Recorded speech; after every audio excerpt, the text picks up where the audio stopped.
बिस्मिल्लाहिर्रहमानिर्रहीम। अस्सलाम वालेकुम डियर स्टूडेंट्स। आज का हमारा जो टॉपिक है वो है last part of maternal nutrition, जो कि क्या है वो है लैक्टेशंस। लैक्टेशन किस चीज़ को कहते हैं? जब बच्चा पैदा हो जाए और मदर जो है ना वो ब्रेस्ट फीड करे उसे, तो उसको हम कहते हैं लैक्टेशन।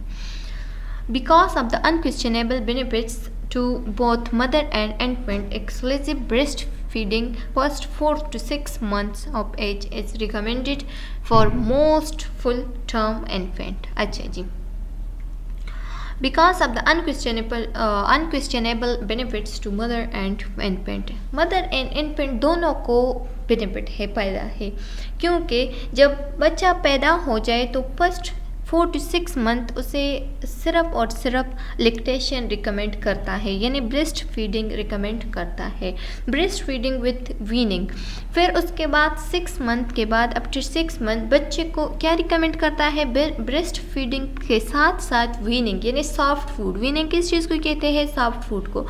उसके साथ साथ सॉफ्ट फूड भी रिकमेंड करता है at least the first 12 month of age. अच्छा जी, 6 मंथ के साथ अगर मदर में अगर मदर में ब्रेस्ट फीडिंग कम हो जाए या कोई ऐसा काम हो जो कि उसके लिए उसका जाना ज़रूरी हो, तो उसके साथ साथ क्या रिकमेंड कर सकते हैं? उसके साथ साथ फिर वीनिंग रिकमेंड कर सकते हैं, लेकिन फर्स्ट 12 मंथ तक ब्रेस्ट फीडिंग प्रोवाइड करना बहुत ज़रूरी है। उसके बाद breast feeding plus weaning recommend करते हैं।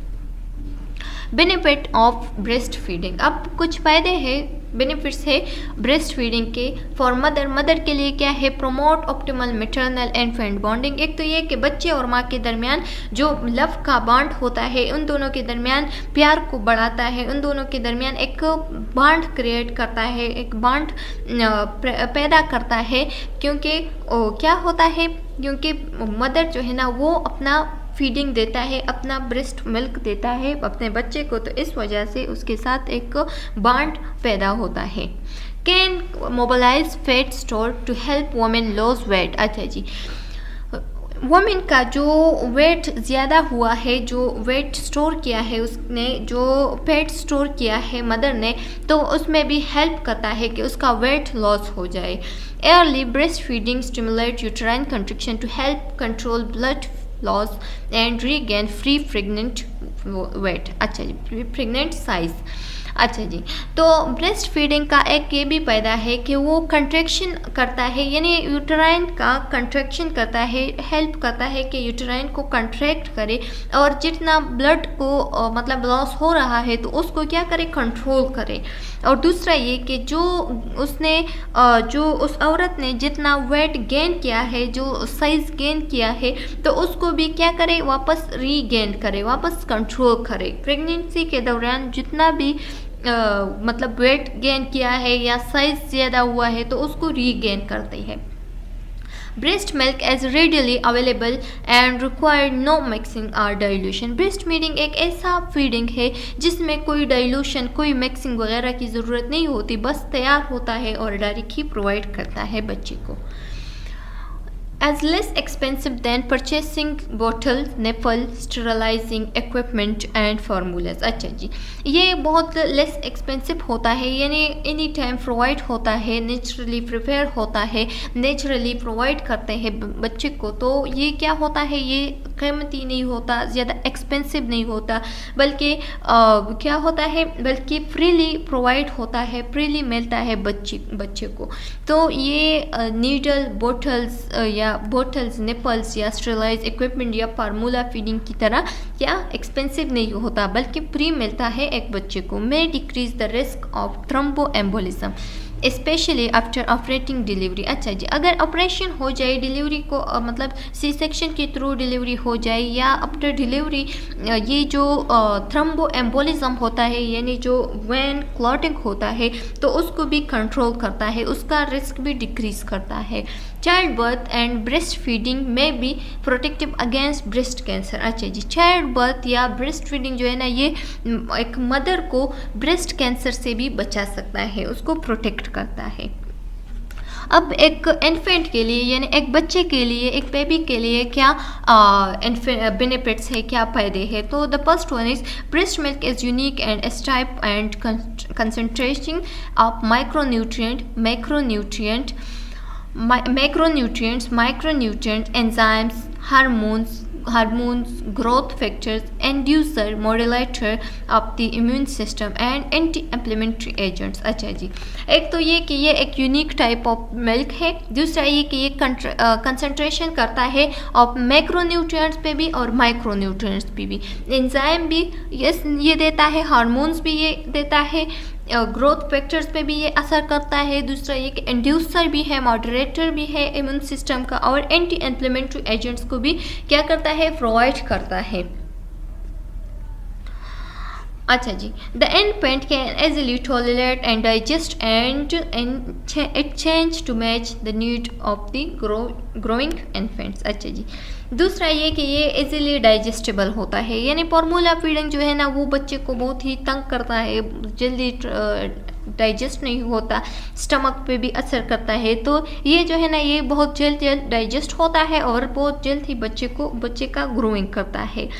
एज अ नेचुरल फूड, ये एक नेचुरल फूड है, sterile as at the proper temperature and is readily available, ये हमेशा अवेलेबल होता है, एनी टाइम अवेलेबल होता है। और दूसरा ये कि ये इसका टेम्परेचर जो है ना ये जैसे जितने टेम्परेचर में बच्चे को रिक्वायर्ड होता है तो उतनी ही टेम्परेचर में ये अवेलेबल होता है। Breast feeding promote bitter tooth, ये दूसरा ये कि ये जॉ और टूथ को भी बिटर प्रमोट करता है, क्योंकि बच्चा जो है ना वो क्या करता है, इन्फेंट है सक्स हार्डर, क्योंकि बच्चा जो है ना वो सकिंग हार्डर तरीके से करता है, तो इस वजह से बच्चे का जो टीथ होता है या बच्चे का जो जॉ होता है वो इजीली डेवलप होते हैं। ब्रेस्ट फीडिंग अवॉइड नर्सिंग बोतल कैरीज। अच्छा जी, ब्रेस्ट फीडिंग जो है ना वो क्या करता है, नर्सिंग जो बोटल्स वगैरह होते हैं, जो मतलब बोतल हमें देते हैं या जो चूसनी वगैरह हम बच्चे को देते हैं, तो उससे भी क्या करता है, बच्चे को उससे भी बचाता है। Breast feeding is protective against food allergies. अच्छा जी, फूड एलर्जीज के खिलाफ भी ये क्या करता है, ये प्रोटेक्शन देता है। Over feeding is not likely with breast feeding, over feeding नहीं होता ब्रेस्ट फीडिंग में, क्योंकि बच्चा जब वो क्या होता है, बच्चा जब उसे भूख नहीं लगता, उसका दिल भूख को मिल्क को नहीं करता, तो वो खुद ही अपना मुंह क्या करता है, मोड़ लेता है। जबकि बोतल फीडिंग में ये होता है कि बच्चे को मज़ा देते हैं, वो उसमें थोड़ा शुगर वगैरह ज़्यादा होते हैं तो बच्चा ज़्यादा से ज़्यादा पी लेता है, जबकि ब्रेस्ट फीडिंग अगर ज़्यादा भी हो जाए तो कोई ज़्यादा मतलब इशू नहीं होता as compare to formula feeding. Breastfeeding is associated with decreased frequency of certain chronic disease later in life such as non-insulin development, dependent diabetes mellitus and lymphomia। अच्छा जी, breastfeeding जो है ना ये later life में मतलब बाद में जो आने वाली ज़िंदगी है उसमें जितनी भी डिजीज़ होती है उसको वो प्रोटेक्ट करता है, बच्चे को या इंसान को उससे प्रोटेक्ट करता है, जैसे डायबिटीज़ मेलाइटिस या लिम्फोमा वगैरह से। अच्छा जी, अब है variable affecting breast feeding composition. अब कुछ स्टेजेस है जैसे कि जिसमें ब्रेस्ट फीडिंग में ब्रेस्ट मिल्क में चेंजेस आते हैं या उसको इफेक्ट करते हैं। तो the first one is stage of lactation. जो स्टेज ऑफ लैक्टेशन होता है यानी 6 मंथ तक, फिर द मदर डाइट्स, फिर 6 से आफ्टर 6 मंथ से मदर का डाइट भी शुरू होता है, the duration of the feeding. Stage of lactation, colostrum उस मिल्क को कहते हैं जो कि फर्स्ट 3 डेज में प्रोवाइड होता है, जो कि बहुत ही क्या होता है, मतलब बहुत ही स्ट्रॉन्ग मिल्क होता है, which is secreted during the first few postpartum days. अच्छा जी, आफ्टर डिलीवरी फर्स्ट डेज में जो मिल्क प्रोड्यूस होता है या जो मिल्क प्रोवाइड करते हैं बच्चे को, तो वो बहुत ही क्या होता है, हार्ड मिल्क होता है, स्ट्रॉन्ग मिल्क होता है। येलोइश फ्लूइड, ये येलोइश कलर में होते हैं, that is higher in protein, इसमें प्रोटीन बहुत ज़्यादा होते हैं, मिनरल्स भी होते हैं, सोडियम भी होते हैं। देन मैच्योर मिल्क, जितने मैच्योर मिल्क में होता है उससे ज़्यादा क्लस्टर में पाए जाते हैं ये सब, but lower and sugar fat and calories, लेकिन इसमें शुगर फैट्स एंड कैलोरीज कम होते हैं as compare to mature milk. Colostrum is rich and antibodies, antibodies इसमें ज़्यादा होते हैं and anti effective anti infective factors भी इसमें पाए जाते हैं। Stage of lactation. Colostrum begin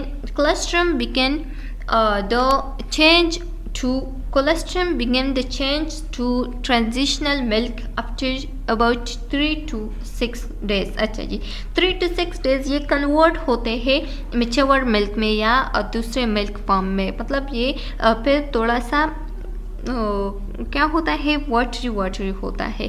delivery as to protein content decreases, इसमें प्रोटीन कंटेंट भी डिक्रीज होता है। And carbohydrates and fats content increase, और फैट और कार्बोहाइड्रेट्स उसमें फिर ज़्यादा हो जाते हैं जबकि प्रोटीन कम होते हैं।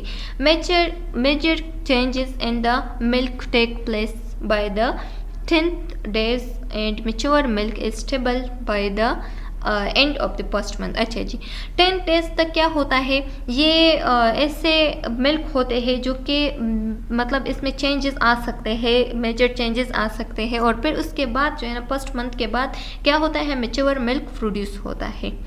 The mother diet. The vitamin content of breast milk decline as a result of inadequate maternal intake, especially B6, B12 and D। अच्छा जी, वाइटामिन कंटेंट जो है ना ये ब्रेस्ट फीडिंग से, ब्रेस्ट मिल्क से डिक्लाइन होता है, ख़त्म हो जाता है। क्यों? क्योंकि मदर ने मिटरनल में क्या नहीं मतलब जितनी उसे प्रोवाइड करना चाहिए था वाइटामिन B6, वाइटामिन B12 या वाइटामिन A या D, तो उसने उसका इंटेक सही से नहीं लिया होगा। इस वजह से इसका रिजल्ट ये आता है कि इंटेक इस वजह से क्या होता है, वाइटामिन B6 और B12 का मतलब उसका डिक्रीज आ जाता है या उसका कमी महसूस होता है माँ को या A and D का। The duration of the feeding. The milk secreted as each feeding begin is significantly lower in the fats and then the milk secreted at the end of each feeding. अच्छा जी, first में क्या होता है कि significantly fats जो है ना वो लोअर होता है, जबकि एंड वाली फीडिंग में फैट्स बहुत ज़्यादा होती हैं। कैलोरीज, अब कैलोरीज कितना प्रोवाइड करना चाहिए, न्यूट्रिशनल नीड फॉर लैक्टेशन। अब न्यूट्रिशनल नीड्स फॉर लैक्टेशन के दौरान मदर को कितना खुराक लेना चाहिए, कितना न्यूट्रिशन की ज़रूरत होती है। तो कैलोरीज की कितनी ज़रूरत होती है। The average women's use approximately 640 calories per day for this first 6 months and 510 calories per day during the second 6 months of produce normal amount of milk. अच्छा जी, एक एवरेज वुमेन को मतलब कि जिसका एक एवरेज वुमेन को कितना कैलोरीज चाहिए, 640 कैलोरी पर डे चाहिए फर्स्ट 6 months तक, और फिर 510 कैलोरी पर डे चाहिए सेकंड 6 months तक, ताकि वो एक नॉर्मल मिल्क प्रोड्यूस कर सके। पर प्रोटीन की ज़रूरत कितनी होती है। Protein women need an additional 20 gram of protein while breast feeding, extra 2 cup of milk provide 16 gram of protein. अच्छा जी, एक तो ये कि 20 ग्राम ऑफ प्रोटीन देना चाहिए ब्रेस्ट फीडिंग के दौरान, और 2 cup ऑफ मिल्क भी प्रोवाइड करने चाहिए क्योंकि उसमें 16 ग्राम ऑफ प्रोटीन होते हैं। जबकि प्रेगनेंसी में हमने पढ़ा था कि प्रेगनेंसी के दौरान कितना एडिशनल प्रोटीन प्रोवाइड करना चाहिए, 10 ग्राम, जबकि इस लैक्टेशन के दौरान 20 ग्राम। ये MCQs के लिए इम्पोर्टेंट है। फ्लूइड, अब फ्लूइड कितना प्रोवाइड करना चाहिए, तो it is suggested that nursing mother drink 2 to 3 litre of fluid daily. एक मदर को, ऐसी मदर को जो कि मतलब लैक्टेशन करते हैं, जो कि मिल्क प्रोवाइड करता है, तो उसके लिए चाहिए कि वो 2 to 3 litre of fluid daily ले ले, और उसके साथ साथ कुछ वाटर। इसको किस फॉर्म में लेना चाहिए, वाटर के फॉर्म में, मिल्क के फॉर्म में, एंड फ्रूट जूस वगैरह के फॉर्म में। वाइटामिन एंड मिनरल, अब वाइटामिन एंड मिनरल कितने प्रोवाइड करने चाहिए, तो foods rather than supplement, foods या सप्लीमेंट्स के में मतलब ये न्यूट्रिएंट्स हम प्रिपेयर करते हैं या इसको सोर्स बनाते हैं वाइटामिन और मिनरल्स का। Women are encourage to choose a varied diet that include enriched fortified grain, अच्छा जी, या तो सीरियल्स वगैरह, दाल वगैरह, या फ्रेश फूड्स वगैरह, फ्रूट्स या वेजिटेबल्स या लीन बीट्स या डाइटरी प्रोडक्ट्स वगैरह हम उसे देते हैं। तो इससे क्या होता है, इससे ये होता है कि विटामिन्स और मिनरल्स का उसका जो मकदार होता है वो पूरा हो जाता है। Multivitamins and mineral supplements are not recommended for routine use, अच्छा जी, रूटीन यूज़ के लिए हम मल्टीविटामिन्स या ऐसे मिनरल सप्लीमेंट्स प्रोवाइड नहीं करते, रिकमेंड नहीं करते। हाउएवर स्पेसिफिक सप्लीमेंट्स में भी इंडिकेट, लेकिन एक स्पेसिफिक सप्लीमेंट हम दे सकते हैं उससे, व्हेन मैटरनल इनटेक इनएडिक्वेट, अगर मैटरनल में उसने इनएडिक्वेट फूड लिया है, इनएडिक्वेट उसका जो मकदार था वो कंप्लीट नहीं किया है, तो उसे हम एक स्पेसिफिक सप्लीमेंट दे सकते हैं। फूड टू अवॉइड, अब कौन कौन से ऐसे खुराक जो कि उससे बचाना चाहिए, मतलब उसको यूज़ नहीं करना चाहिए। तो the first one is caffeine, यानी कॉफ़ी वगैरह 1 to 2 कप जो है ना वो पी सकती है, उससे कोई प्रॉब्लम क्रिएट नहीं हो सकता। उससे ज़्यादा अगर वो पी ले तो बच्चे को इरिटेट कर सकता है या रेस्टलेस फील हो सकता है। It is usually is not necessary to eliminate any other food while breast feeding unless the infant show intolerance, और इसी तरह से कुछ और फूड जो कि बच्चे को इंटॉलरेंसी फूड शो करे या बच्चे को इरिटेट करे तो वो भी प्रोवाइड नहीं करना चाहिए। अच्छा जी, अब ये देखो, ये एक टेबल है जो कि आप लोग खुद देख सकते हैं कि impaired let down related to, मतलब कि एम्पेयरमेंट कौन से लैक्टेशन के दौरान क्या एम्पेयरमेंट पिक्चर एम्पेयर कर सकते हैं, यानी embarrassment or stress, fatigue, negative attitude या लैक ऑफ डिज़ायर या lack of family support, excessive intake of caffeine और अल्कोहल ड्रग्स। इसी तरह से प्लेयर में भी ये है, और फिर डिक्रीज डिमांड में भी क्या है वो आप लोग खुद पढ़ सकते हैं। लैक्टेशन और इन द डायबिटिक, अब लैक्टेशन जो है ना वो एक डायबिटिक मदर में कैसा होता है, तो breast feeding complicate blood glucose, breast feeding में ऐसा होता है कि मदर का जो मतलब ग्लूकोज लेवल है उसको कम करता है, तो हाइपोग्लाइसीमा अगर हो सकती है या लोअरिंग इंसुलिन रिक्वायरमेंट देना पड़ता है।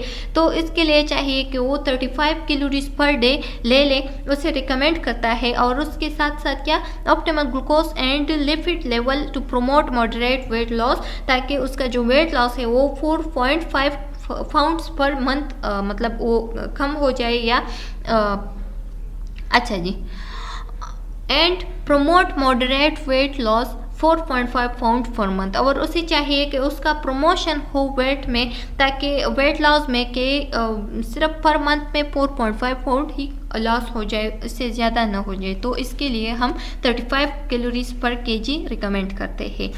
Other point to be considered include careful and frequent monitor of blood glucose level and is essential, अच्छा जी, उसे चाहिए कि वो अपना ब्लड ग्लूकोज लेवल मॉनिटर करे। दूसरा ये कि frequent snacks and are recommended, उसके साथ साथ स्नैक्स भी ले, मतलब जूस वगैरह भी ले सकते हैं वो फीडिंग के दौरान। तो unless breast feeding occur within 1 to 2 hours after eating, जब वो खाना खाए तो आफ्टर ईटिंग 1 to 2 आवर्स में ब्रेस्ट फीडिंग क्या हो सकती है वो प्रोवाइड कर सकती है। Women should eat light snack before and during breast feeding, during breast feeding या बिफोर ब्रेस्ट फीडिंग उसको वुमेन को चाहिए कि वो क्या ले लें, स्नैक्स वगैरह ले सकती है वो। Other points to consider include support group may be especially helpful, encourage participating in appropriate program to provide support and education। अच्छा जी, और डायबिटिक मदर्स के लिए जो कि लैक्टेशन देती है या जो कि ब्रेस्ट मिल्क प्रोवाइड करते हैं अपने बच्चे को, तो उसके लिए एक प्रोग्राम अरेंज करना चाहिए ताकि उसको एजुकेट करे कि क्या क्या आपने लेना है। यानी फॉर एग्जांपल जैसे कि हम उसे समझाएं कि ब्रेस्ट फीडिंग के दौरान आपने या उससे पहले या उसके बाद मतलब उसके ड्यूरिंग ब्रेस्ट फीडिंग आपने क्या लेना है, स्नैक्स वगैरह भी लेना है, और आफ्टर ईटिंग 1 to 2 आवर्स आपने क्या करना है, ब्रेस्ट फीड करना है अपने बच्चे को। तो चलो जी, उम्मीद है कि आप लोगों को ये लेक्चर समझ में आ गया होगा, ये चैप्टर यहाँ तक कंप्लीट हो गया। उम्मीद है कि आप लोगों को समझ आ गया होगा। ये न्यूट्रिशन का सबसे बड़ा चैप्टर था और सबसे इजी चैप्टर था। तो नेक्स्ट टॉपिक में मिलते हैं, तब तक अल्लाह हाफ़िज़।